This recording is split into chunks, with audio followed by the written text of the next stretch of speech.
or welcome back to Modern Medieval, the podcast. I'm Megan.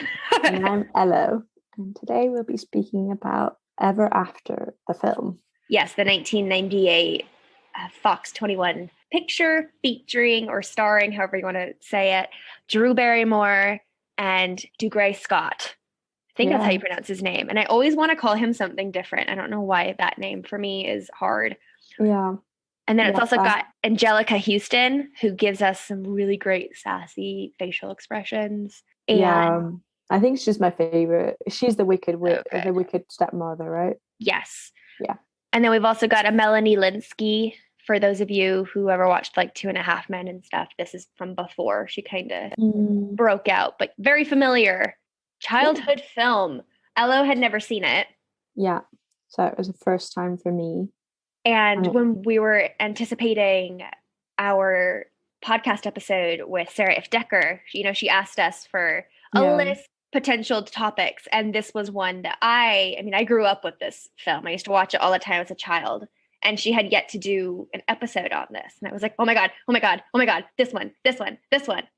Unfortunately, she had just recorded one now. Yeah, and I think that she released it a week or two ago. I haven't listened to it. I didn't want it to yeah, you don't want to skew your own opinions. But ever since, I was like, Ella, we have to. Yeah. I mean, it was a very interesting film. I definitely had there will be comments, but it was very fun. It was a fun thing to watch with a modern medieval lens. Yeah, definitely. And for me, it was interesting because since I grew up with it, so it has that nostalgic, intimate spot in my heart. And I haven't seen it, probably in a decade until I rewatched it yesterday. Yeah. So it was that interesting kind of feedback of, oh yeah, that's what happens. Oh yeah, that's what happens. So it was familiar, but also looking at it with this new lens. Yeah, it was really, really interesting. And so comments. Ella, why don't you start us off just kind of on, I guess, the story stood out to you, or general. However, so one thing I really want to know is the British accents. Now, I find that kind of an interesting choice to base it off this land in France where they have this perfect British accent, kind of a surreal setting. I think it had a lot. I think what you were saying, we were speaking about this previously as well, and one thing that's particularly interesting is that it does have this trying to set it into a realistic historical moment. And so you've got the first moment, the narration moment at the beginning in the 17th century, and then you go into the 14th century with a character such as Leonardo da Vinci, which is kind of wild. I found it a very compelling film. It definitely felt very feminist, especially for the time.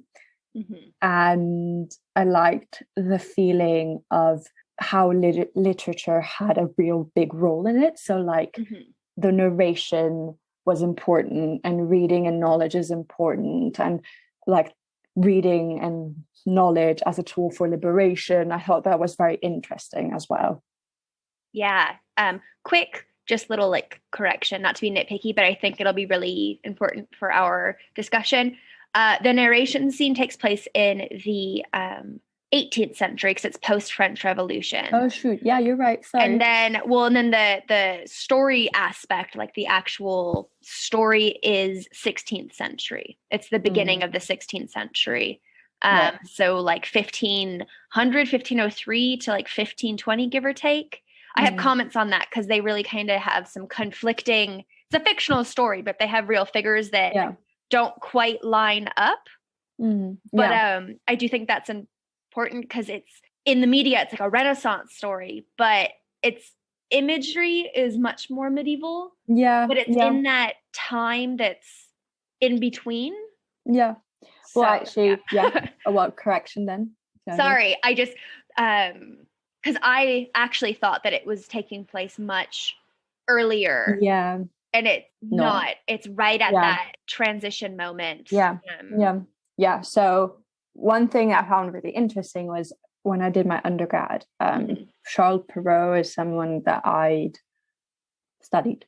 So that was a very cool moment, because Charles Perrault is kind of like the Grimm's brothers for French literature, and so he wrote Cinderella and things like that, and so you got to read like children's books but like with these terrible endings. Right. And so I thought that was really interesting, and we looked at it through like a psychological lens and things of that kind of in that kind of light. And so I thought it was really interesting to put that in the midst of this story that aimed to be so different. Well, and also, so with this being a film that I'm watching with as an adult, I guess, knowing that it was the Grimm brothers in the beginning, but never really like registering that. And then like with the brief mention of Perrault and everything, and just like, oh, these are the Grimm brothers. These are like the fairy tales, the Germanic fairy tales, and just kind of that. I mean, they are the beginning of, if you will, medievalism. The way that we kind of think of it today, and like the nostalgic medieval past as like a different time. And Perrault is the one that really is like, it's also magical. And I think he's the one that introduced kind of the supernatural elements. Am I correct in that to this tale? I think some of them. I don't really like, it's been a while since I read it. There was definitely a lot, we like looking at it through the psychological lens, there was a lot of like, you know, the how Freud read the sort of like fairy tales and all of that. Even rewatching this with some of its flaws, fucking love this film, and it is the best Cinderella telling. I haven't seen the new Disney Cinderella. Don't care. This is the best. I don't know. I really like the book, so I mean, I've never heard the story or the book, but so I think one thing, like, I think the film does a really good job in a lot of things. And I think that my favorite part is definitely like the idea that knowledge is cool and reading is cool, and that, you know, she's the coolest because she's read Utopia by Thomas Mann, and, you know, she's also, you know, a lot of what reading was aimed to women because they were sat at home. That's why novels were developed. That was the audience that they were looking for. And so the fact that she read, but also was like very actively involved in the upkeep of the house and everything, I thought that was a very cool contrast, and also like a very modern contrast. Right. I mean, this film is part of the 90s feminist wave. Yeah. And I mean, Drew Barrymore is also kind of enmeshed in that. If also you look at, I mean, she was in Scream 2 years prior, you know, in the opening scene. But yeah, so this bit where rather than being kind of meek and modest and quiet, there's lots of play with like her speaking in her words, and the scene where they're with the gypsies and she's like, sorry, I've let my mouth run off again, because she's philosophizing and everything. And then Prince Henry goes, but it's your mouth that I'm entranced by, or something like that. You know, it's like a double entendre where it's like he's interested by her ideas, because that is initially what kind of captivated him when she dresses up as the courtier / comtesse to rescue Maurice. And she quotes Utopia, Moore's Utopia, to Henry. And he's like, not many women, you know, could just quote Thomas More to me, and blah, blah, blah. And one thing that I find, so this is kind of like the historic nitpicking. So, you know, the film, we get the initial frame in late 18th century, apologies. And then we are young Danielle. So when she's 8 and her dad comes home, introduced to the new Baroness and sisters. So he gifts her Thomas More's Utopia. And this is supposed to be in around like 1503, 15. So based on how the film frames it. But Thomas More's book Utopia was first published in 1516. Yeah. And then, you know, the rest of the film's 10 years later. Yeah. So that's kind of interesting, especially because Leonardo da Vinci dies in 1519. So that 3-year gap in between. So that's kind of one of the historic kind of anachronisms but I didn't really realize that until afterwards. I felt like there was something, but as a casual watcher, I really do appreciate I feel like the whole timeline thing, it kind of, as it was, I think they got away with it because it was kind of like a fairy tale film anyway, so time was kind of at play in a different way. It was like a suspension of Mm. disbelief, really. Yeah, maybe that was kind of the magicalness about it. We're like, okay, well, he died, it doesn't matter. Because Right. One, this film doesn't have any arguably supernatural aspects. There's no fairy godmother, there's no talking mice or yeah, birds dressing her. But Leonardo da Vinci kind of functions as the quirky guide for her, which I yeah, actually really liked, even though, you're like, oh, well, you're getting rid of a woman for the men, but he is the kind of quote unquote enlightened figure and is just so yeah, he's really good. endearing. And Yeah. I mean, at the end, spoiler for people if Oh, that wasn't sorry, yeah. clear. We are spoilers. Everything. But when she shows up at the ball and she's dressed as an angel and kind of everything following that, you're laughing. I mean, it is so 90s with the glitter on her face. I mean, I'm not gonna lie, I watched it at age 25. I feel like I'd watched it at age 8, completely different experience. And he's like, I gotta give you wings. And it's like cheesy, but I'm just like, hell yeah. And he's running through, and I'm like, yeah. Yeah. I'm all there for it. And the look on Rodmilla and Marguerite's face, that's the evil stepmom and the sister, I'm just there for it. And the way that it kind of builds the tension for when she runs away and loses the slipper, I felt like it's so heartbreaking because he's such a bastard to her in that moment. I mean, but like, it's probably realistic. Like that moment in time, that kind of behavior probably would have happened. Yeah. And for those of you that are like, well, she should have told him and da-da-da. I hate movies where it's like someone's going to say something and then someone else like pontificates and is like, I love you so much and blah, blah, blah, and she's like weeping and wants to tell him. I do also feel like that's a bit out of character. Like, I think she still would have said something based on how fiery she was leading up. I know she's emotionally distraught, but this is really me super nitpicking. I still think that was beautiful and like perfect as it is, but I think actually what was really interesting to me is that there were a lot of like elements that you would have like historically probably did happen. They weren't expressed the way that we would express them now, but I'm thinking about, the wicked stepmother. She's wicked. I mean, but she's not as horrible and cruel as she is in the fairy tale. She's a human being, and there's that kind of human relationship that's very contrived and difficult and all of that. Yeah, they do humanize her a bit. Like, there's the one scene where Danielle asks her, "Did you love my father?" And you can see Angelica Houston's face when she says, "Well, I didn't know him that long," but you can tell she did, and that's where all her hatred of Danielle comes from, because the Baron, Danielle's father, when he passed away, when he died from the heart attack, he looks at Danielle and he says, "I love you" to her, not to the Baroness. Which also, though, really petty of the Baroness. I get that, like, pain of you want it to be you. That's his daughter, kind of thing, and he's dying. But I don't know. I also find the Baroness, I mean, Angelica Houston, home run, grand slam, out of the park. All the accolades, fucking just, I think she's brilliant at this. But she's such a bitch. But like, that is the role, right? It is part of the thing where she's not supposed to be nice, because otherwise there wouldn't be such a big tension between them. No, I know. But I mean, that is what, like, well, you have to hate her. That's the point of her. And there are moments where you're like, oh, will she crack? Will she crack? And then she doesn't. Whereas Marguerite is just a fucking cow, as Daniel calls her that one time.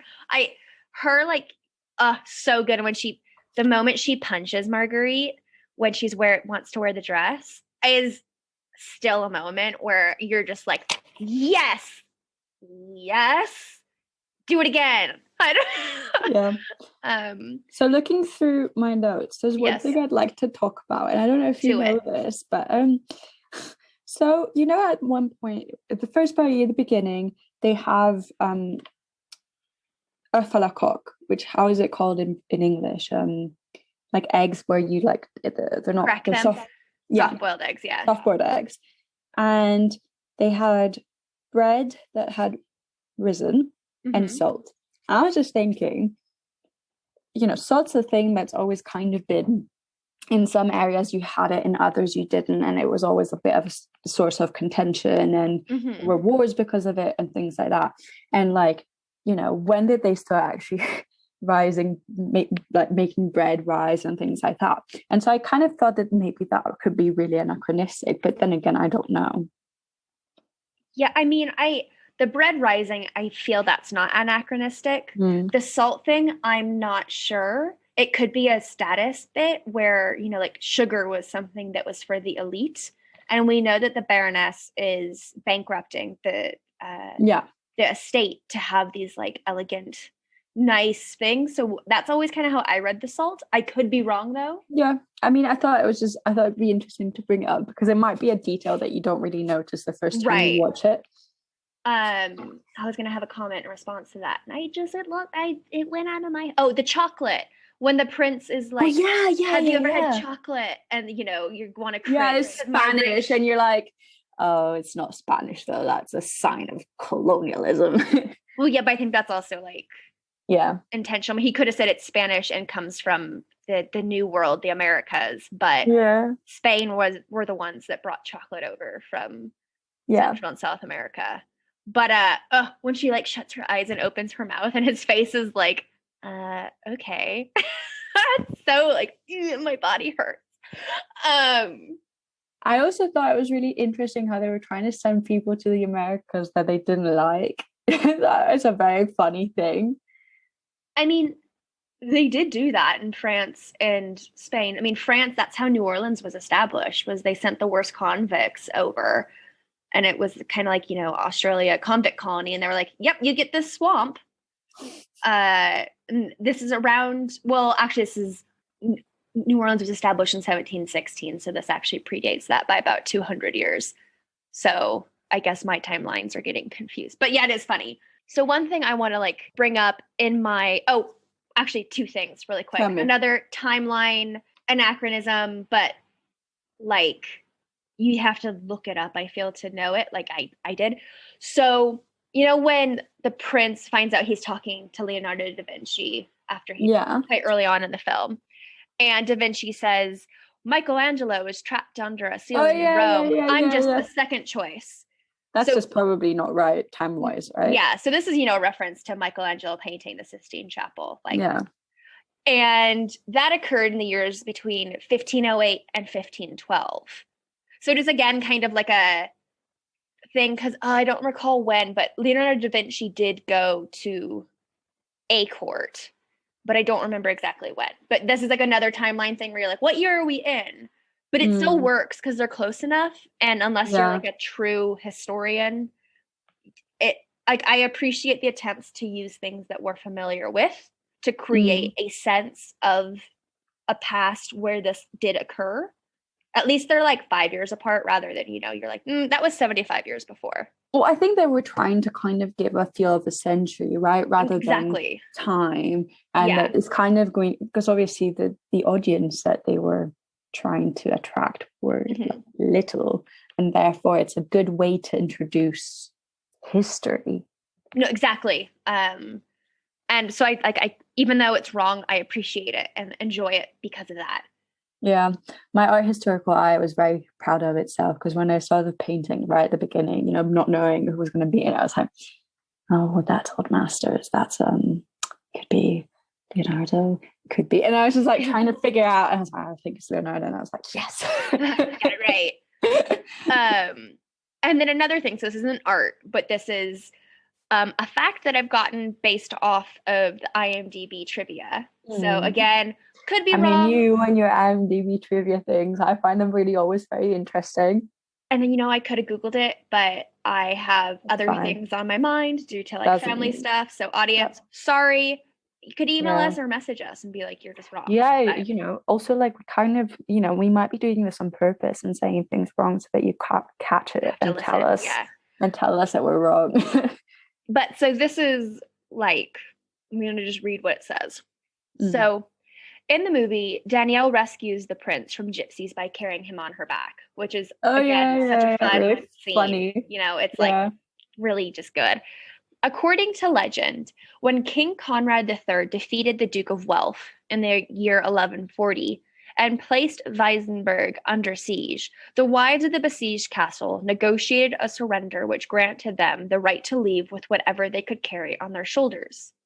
The king allowed them that much. Leaving everything else aside, each woman took her own husband on her shoulders and carried him out. When the king's people saw what was happening, many of them said that that was not what had been meant and wanted to put a stop to it. But the king laughed and accepted the women's clever trick. A king, he said, should always stand by his word. So I don't know if that was like intentional, like the writers, I doubt it, but kind of fun when a clever moment in a film syncs up with a certain kind of legend in a way that is empowering. I mean, also in a very like modern 2020 lens, women being strong is cool. And that kind of way of being like, oh, she's so strong that she can carry a man who probably weighs more than her, is also very cool, because it makes you think like she's kind of like the heroine that any young person could aspire to be, right? She's smart, she's well read, she's courageous, she's nice, she's blah blah blah, and so she's also strong, and that's quite a good attribute to put in the midst of the things that she is.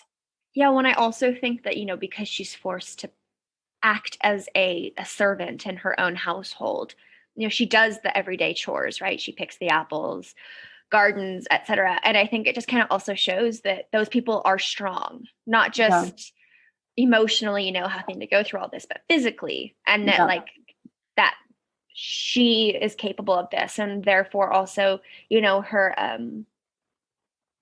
servant friend, kind of like motherly figures are probably also equivalently as strong, even though they don't seem like it. And in this scene too, when she's walking him away and before the, Gypsy King starts laughing,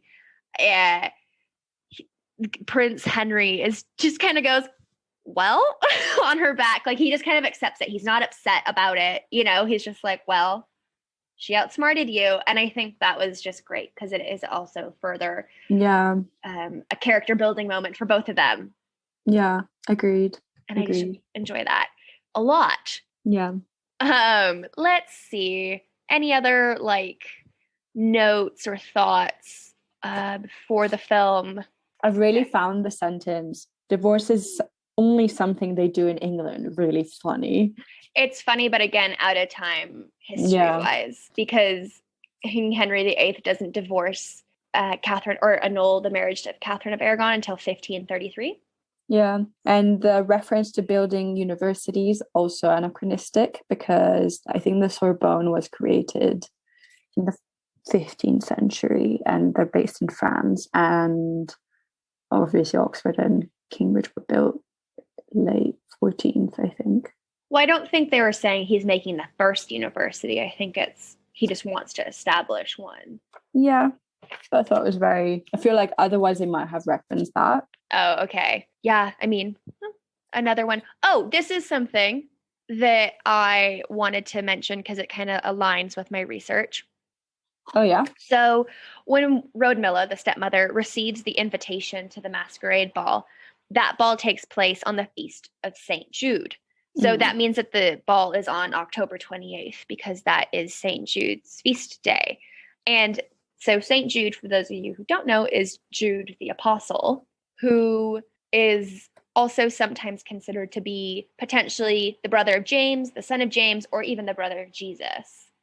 And I just thought that was an interesting little, tidbit, because it's like, oh, St. Jude, like they don't give a date. They give a saint's day. And that's actually how like certain time was, because people didn't really necessarily know dates. Their calendar at this time went by saints' days, feast days, festivals, etc. Yeah. So the apprentice's name, also Danielle's friend, was called Gustave, which is quite funny. Yeah. And I quite liked him as a character. I thought their friendship was very well written and wholesome, exactly. The other thing I wanted to talk about was tennis. The scene where they play tennis, I thought that was to die for. I thought it was really funny, like the whole we've been cooing and doing that. And I also wondered a bit about when tennis started and things like that. Is this just a sport that I'd never think about because it's not a sport I enjoyed watching or reading or playing or, anything like that? Right. Yeah. I mean, same. I never played tennis is one of the few sports that I can't play. And okay. Well, I can play it. I'm just really, really bad at it. Yeah, chasing the ball is not my thing, is it? I usually hit the ball over the actual fence on accident. Because my dad loves tennis and tried to teach me. And okay. That did not go well. So I just Googled it. And I think it's probably we're looking at like a historic derivative of tennis, like the prior to that, because according to Wikipedia, it was first played in the 19th century.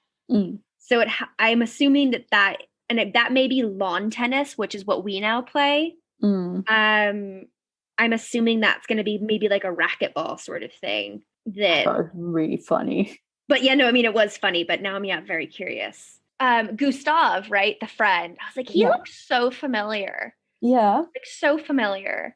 And he plays Stan Shunpike in Harry Potter and the Prisoner of Azkaban. So when Harry Potter. Jesus. On the night bus, and the guy that's like taking the tickets, and he, Harry tries to get on and falls over, or he's falling over when the bus comes because it frightens him. And Stan goes, "What you fell over for?" The only reason I know that is because I say that to Bowie all the time because he just kind of flops down. Oh, it's the same person though. I remember like Googling it. I was watching the movie and I was like, it is the same person.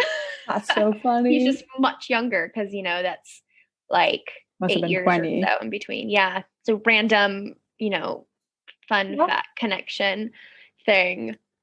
One final scene I would really like to talk about is the marriage scene between the Princess of Spain and Prince Henry. That was, I swear to God, that was so funny.